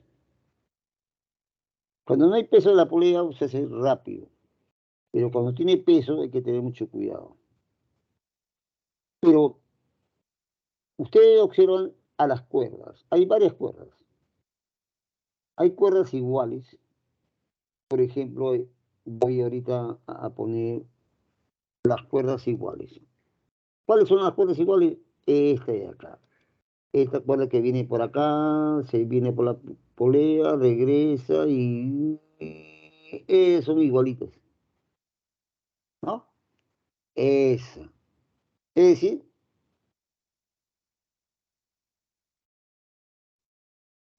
esta de azul, esa cuerda es la misma. Ahí existe la misma tensión. Ahí existe la misma tensión. ¿Ya? Entonces, esa cuerda que está de azul, ahí tengo que representar la misma tensión. No sé si será T o algo más o algo menos, pero es la misma tensión. Bien. Y eso de ahí es la más que debo recalcar porque las otras ya se ve a la vista, ¿no? Que es, ¿no? Las otras cuerdas, ¿no? Hay dos más cuerdas. Hay dos cuerdas más, ¿no? Ahí tenemos, donde está la tensión T, que me es un dato,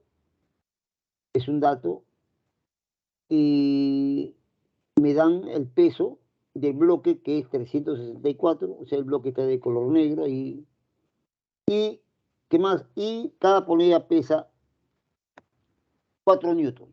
Entonces, ¿cuántas poleas hay? 3. Ahí está, 1, 2, 3. Voy a analizar la polea 2. En la polea 2, la cuerda de color negro está actuando hacia abajo. ¿Ok?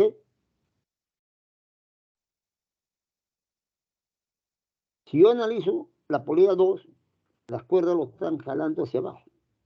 Esa cuerda, ¿no? En el lado izquierdo y en el lado derecho. Esa misma cuerda están jalando hacia arriba al peso que yo quiero calcular, ¿no? Ahí voy a analizar el peso. Este peso de 364 es lo que nos interesa, pero para ello son tres tensiones que tengo que calcular, pues.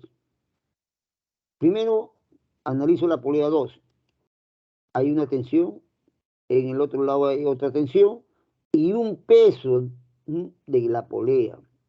A ver, ahí están las dos tensiones y un peso de la polea que es 4. Quiere decir que en la polea está actuando 3 fuerzas hacia abajo. Entonces, la cuerda de color azul en la polea número 2 debe actuar hacia arriba para equilibrar. Claro. ¿Y cuánto vale? T más 4 más T. O sea, 2T más 4. Eso es lo que vale esta tensión en la cuerda número 2. ¿Ven? Observen. 2T más 4. Esta misma tensión 2T más 4 es igual en todo lo de azul. ¿Ah? En toda la cuerda de azul. ¿Ok? Pero esta, lógicamente, esta tensión 2T más 4 que actúa y pasa por 3 y llega a 1. Al llegar a 1 están jalando hacia arriba. Si yo analizo la polea 1, esas dos cuerdas están jalando hacia arriba. 2T más 4, el peso de la polea y 2T más 4. ¿Se dan cuenta? Entonces, cuando ustedes tienen que calcular en la polea 1, qué fuerza actúa hacia abajo, ¿no? Debido a la cuerda, porque la cuerda tiene que jalar hacia abajo en la polea 1. Entonces, yo veo que 2T más 4 más 2T más 4 actúan hacia arriba. Ah, profe, entonces actúa 2T más 4 más 2T más 4. Sí, sería 4T más 8. Está actuando hacia arriba, pero uno actúa hacia abajo, que es el peso de 4. Ah, a 2T más 8 le quito 4 y sería 2T menos 4, o más 4 nada más.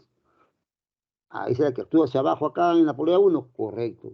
Pero eso que está actuando hacia abajo en la polea 1, actúa hacia arriba en el bloque. Ahí está, 4T más 4 actúa en ese bloque. La otra, siguiendo a la izquierda, ya sabemos que en esta cuerda de color negro actúa una tensión que ya le hemos dicho que es T, hacia arriba. En el otro, siguiendo el lado izquierdo, también T hacia arriba. Entonces actúan tres tensiones en el bloque, T más 4T más 4. Eso debe equilibrar a su peso, que es 364. Entonces yo tendría 2T más 4T más 4 es igual a 364. Todo ello. Y ahí salió T. Ahí está.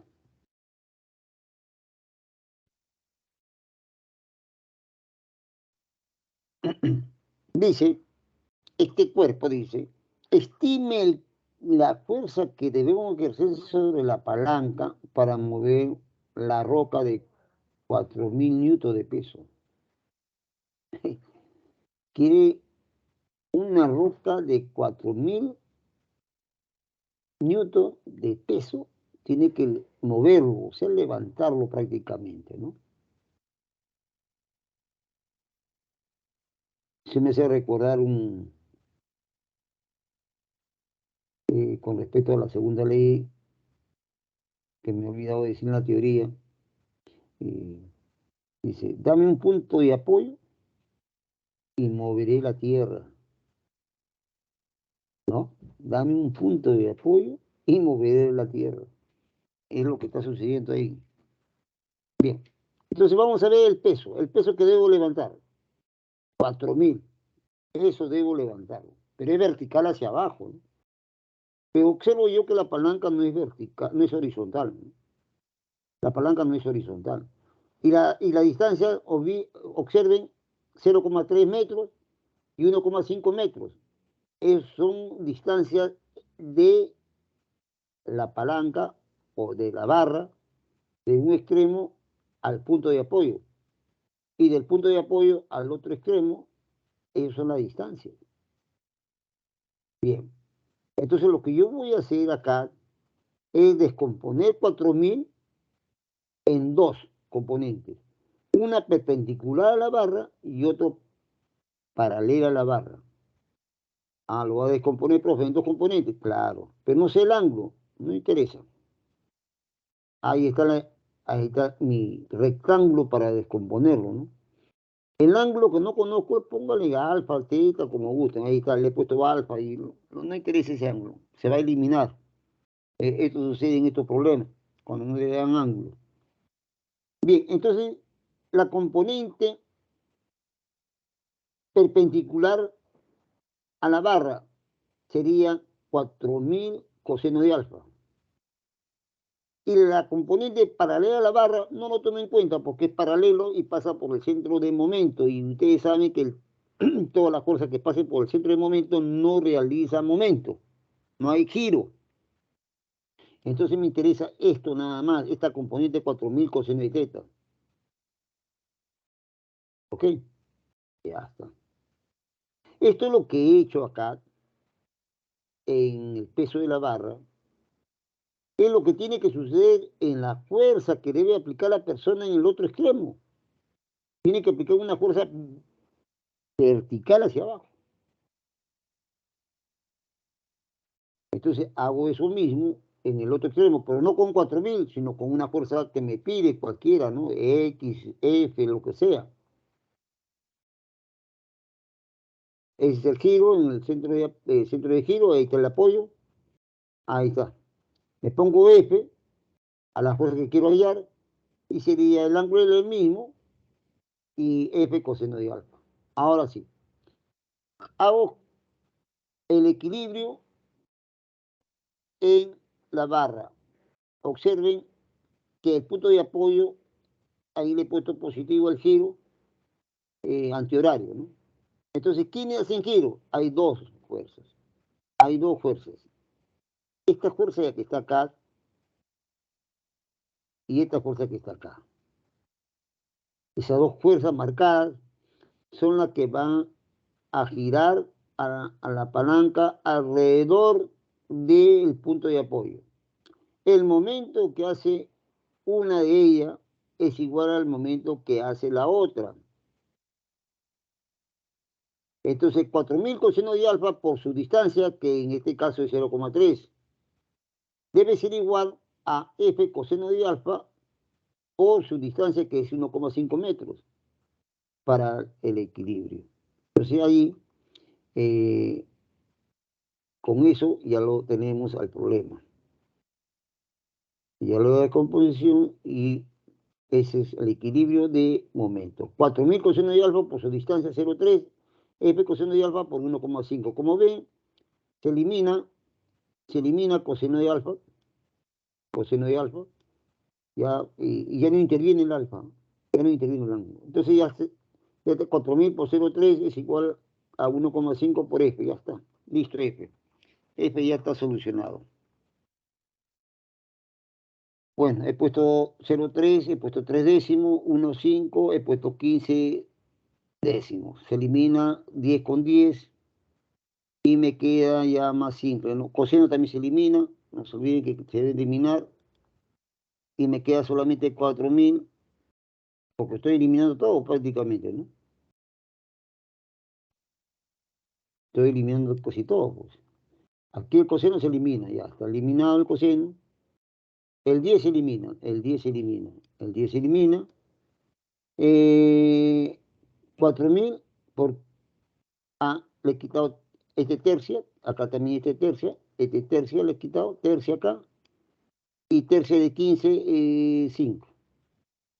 Ya está, ahí está 5F, 4000, y F sale 800. Ahí está el resultado. Bien. Acá es un problema en el cual nos habla que debemos calcular el módulo de la fuerza F, de modo que permanezca en equilibrio.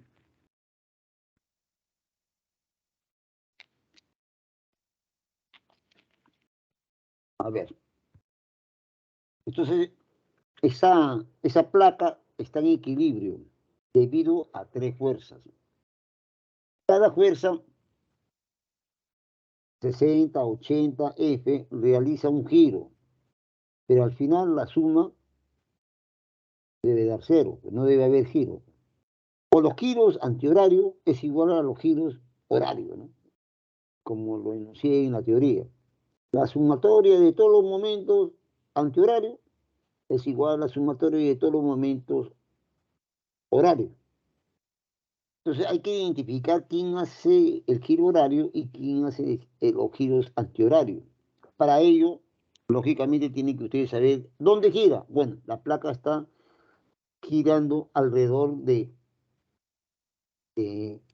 este apoyo, ¿no? Esta bisagra. Ahí está la bisagra, ¿ves?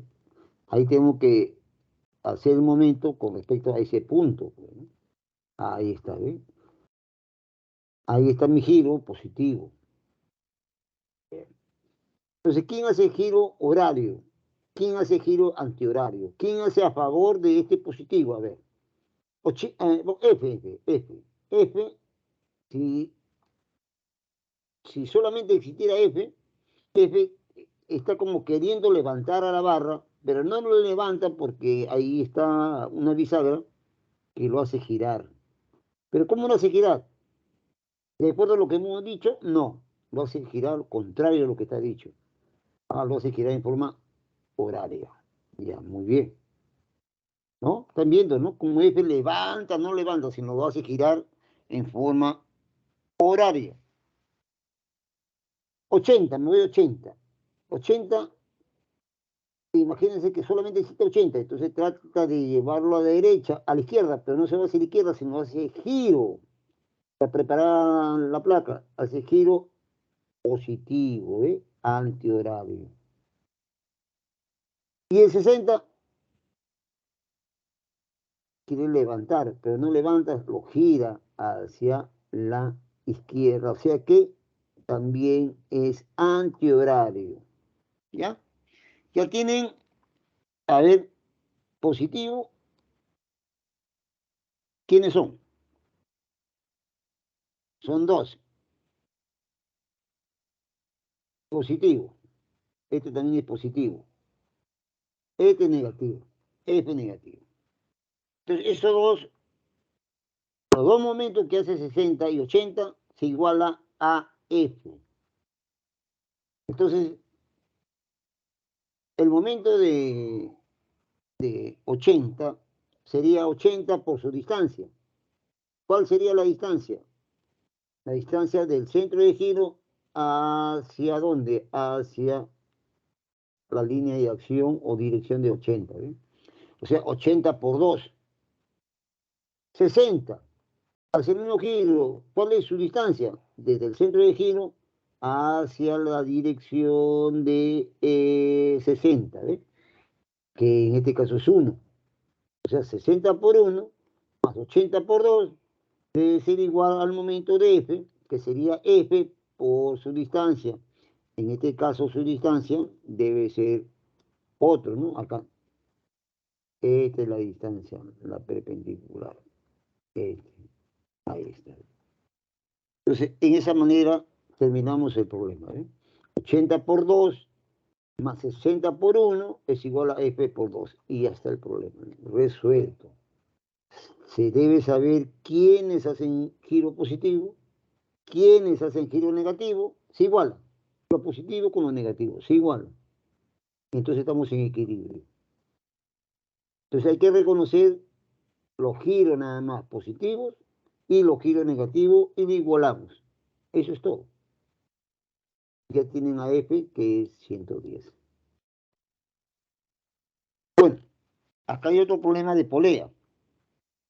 Este problema de polea tiene una salvedad. Dice, se usa una palanca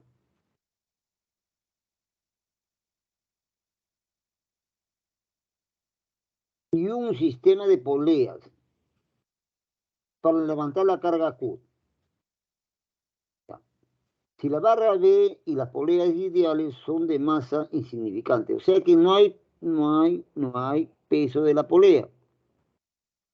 No es como el problema anterior que tenía, no hay. Hay la relación entre el valor de Q entre el valor de F. Entonces, miren, yo debo observar en la barra B. Hay dos fuerzas que actúan hacia arriba. Acá hay una fuerza que tengo que hallar, está actuando hacia arriba. ¿No? Acá hay otra, eso tengo que hallarla, esas fuerzas. En los dos extremos, en otras palabras, están actuando fuerzas. Entonces, lo que se hace aquí, ya cuando no hay, lógicamente, cuando no hay peso de la polea, esta fuerza que observan ustedes acá, esta fuerza F se transmite a lo largo de toda esta cuerda, ¿ve? Esta cuerda, ¿ve? Esta cuerda de acá es la misma, esta es la misma. En la misma cuerda, en la misma cuerda, sigue, sigue, sigue, sigue, llega acá, ¿ve? Llega acá, ¿ve? Llegó ahí. Es la misma cuerda. Entonces, si este es F, todas son F. De frente póngale F nada más. Entonces yo puedo poner acá F, ahí F. Ahora, observen la otra cuerda. Entonces, la otra cuerda que está acá, esta cuerda de acá, este de aquí viene por acá y se va después viene por acá, se va hacia arriba. ¿Cuánto valen estas tensiones en esta cuerda de rojo? Si arriba es 2F, abajo es, perdón, está bien. Ahí tienen a 2F, abajo tiene que ser 2F. Entonces ponen eso, 2F Y el otro lado también 2F. Ahora, por último, en la polea, donde queremos encontrar la tensión que está actuando en la barra, hay 4F. Quiere decir que acá hay 4F, ¿ve? Ahí hay 4F. En el otro lado hay Q. En el otro lado hay Q. Ahí está, ¿ve? Ahí 3L, 2L. Acá en el lado derecho es 4F y en el lado izquierdo Q. Ahí está Q, porque se transmite pues, en la misma cuerda Q y el otro es 4F. Hacen momentos Q por 2L, 4F por 3L y hacen, acá faltó una L, ahí faltó una L, para poder simplificar. Pues. Ahora sí, pues pueden simplificar L con L, ¿no? Y ya me queda, lógicamente, al simplificar L con L me queda eso, ¿no? ¿Qué pasó? ¿Qué estoy haciendo? No, no, está eliminado L. L está eliminado. L este se elimina, pues.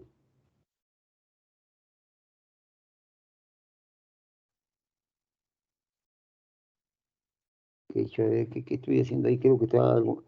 Q por F, Q por 2L es... Está mal, está mal, está mal. Está mal, si pobre, está mal, está mal. Ay, ay, ay. Está mal, está mal, está mal. A ver, vamos a decirlo con Q por 2L. Q por 2L es igual a 4F por 3L. Se elimina L y me queda 2Q es igual a 4F por 3. Se elimina 2, ya me queda 2. Entonces Q es igual a 6F. 6F. Q es 6F, está bien, pero da el mismo resultado, pero está mal tipeado, está mal tipeado. Acá es 4, por ejemplo, aquí es 4, pero está mal tipeado, jóvenes. Este, no es, este es 4F, este es 4, pues. En vez de 2 es 4. Entonces ahora sí, pues, simplifican 2, acá 2, ahora sí sale, pues, ¿no? Claro, es simplificado, ¿no? Pero en vez de 2 debe ser 4. Para simplificar 2, este 2 con este 2, o sea, acá mitad de 2 queda 2, pues. Y 2 por 3, 6. Ya, pero esta n también se elimina, pues. Quedaría 2 por 3, 6. Ahora sí. Pero está mal tipeado, pues. La respuesta es correcta. Y Q entre F sería 6, simplemente.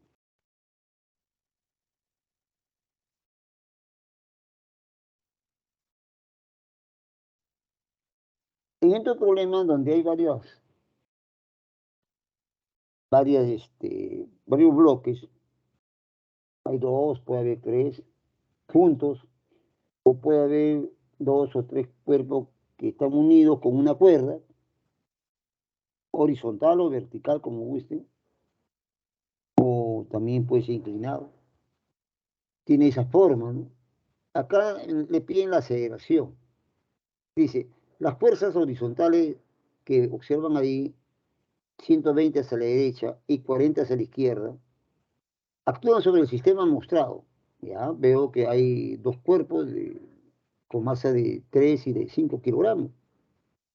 Determina el módulo de la reacción. Ah, me pide la fuerza de reacción entre los bloques. No hay rozamiento. Felizmente que no hay rozamiento. Cuando hay rozamiento se complica. Bien, entonces, en este problema siempre se enfoca primero todo el sistema, como si fuera uno solo. 3 y 5 como si fuera uno solo. ¿Por qué? Porque en este problema quiero encontrar la aceleración. Primero, antes de hallar la reacción entre los bloques. Porque está con aceleración los bloques. Los bloques están con aceleración porque no me dicen nada de equilibrio. No hay equilibrio. Entonces, como está en movimiento con aceleración, los dos bloques tienen la misma aceleración. Si tienen la misma aceleración los dos bloques, el conjunto también tiene la misma aceleración, es lo mismo. Entonces analizo todo el conjunto, todo el sistema. ¿Y por qué puto la aceleración hacia la derecha? Porque 120 es mayor que 40, pues. Tiene que irse hacia la derecha, nunca vas a irse hacia la izquierda, ¿no?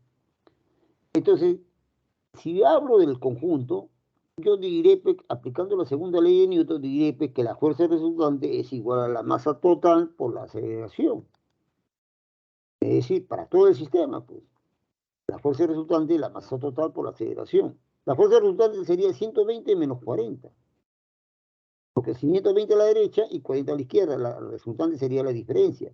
La masa total sería 3 más 5, 8. Y ahí la aceleración incógnita que debo hallarla. ¿Ve? La incógnita es la aceleración. 80 igual a 8A, entonces A vale 10, ¿no? A vale 10. Entonces la aceleración del sistema es 10. La aceleración para 5 kilogramos también es 10. La aceleración para 3 kilogramos también es 10. Bueno, ahora voy a analizar uno de los bloques, cualquiera, el de 3 o el de 5. Cualquiera de ellos lo analizo. Yo he escogido el de 3. Ya, muy bien. Dibujo 3, ahí está 3. Profe, 40 no. 40 está actuando en 5. Pero ¿quién está actuando en 3? Ah, acá está lo que me pide el problema, pues. Acá, lógicamente, acá hay una fuerza. Ahí hay una fuerza. Ahí hay una fuerza. ¿Sí o no? Entonces, esa fuerza de 5 actúa sobre 3 hacia la izquierda. Claro, ahí está. ¿Ve? Eso es lo que me pide en la redacción. Entonces, el cuerpo de 3 kilogramos siempre se va a mover hacia la derecha, pues. La aceleración, como hemos calculado, es 10, pero hacia la derecha. Entonces, eso es la aceleración que vale 10 hacia la derecha. Entonces, la fuerza resultante acá, aplicando la segunda ley de Newton, es igual a la masa, que ahora vale 3 nada más, por la aceleración que vale 10. Pero ¿cuál es la fuerza resultante? 120 menos R.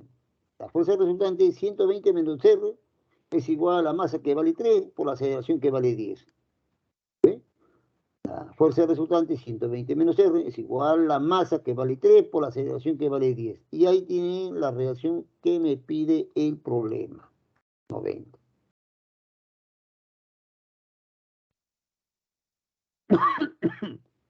Es lógico que acá hay un plano inclinado. Ya no están los bloques, ¿ve? Están unidos. Los bloques se deslizan sobre superficie lisa. Ah, felizmente, no hay, no hay fricción. Determinar el módulo de la tensión en la cuerda. Muy bien, muy bien. Igual, pero acá ya no es horizontal, está inclinado.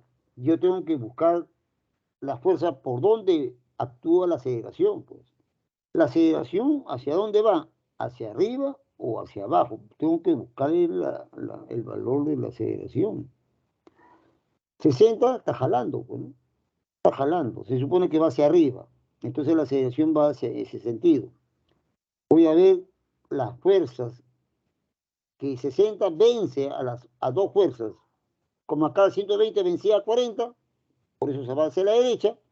Acá 60 tiene que vencer a 2 y a 3 kilogramos. Vamos a ver. El peso para uno es 20, para el otro es 30. Descompongo en la dirección donde va la aceleración a los dos. 37 ese ángulo que es el mismo del plano inclinado. Entonces, observen el ángulo de 37. Voy a descomponer, 20, ¿no? 25 por 4, 5 por 4. Entonces, el que está frente de 37 sería 3 por 4, 12.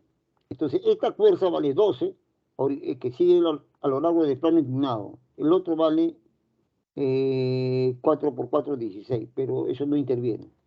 Este es 12, el otro sería 3 por 5 por 6, los 3 por 6, 18. 18 vale. Esos son los que intervienen. Esas fuerzas son las que intervienen. Los otros no intervienen. Intervienen cuando hay fricción. Porque es la normal, pues. Para todo el sistema, entonces 60 jala a 18 y jala a 12. Claro, lo vence y se va hacia arriba la aceleración. Entonces la fuerza resultante, que sería 60 menos 18 menos 12, es igual a la masa total, que sería 3 más 2, 5, por la aceleración que quiero hallar. ¿Sí? La fuerza resultante sería 60 menos 18 menos 12. Ahí está. Y la masa total, 2 más 3. Con esto he hallado simplemente la aceleración, que vale 6.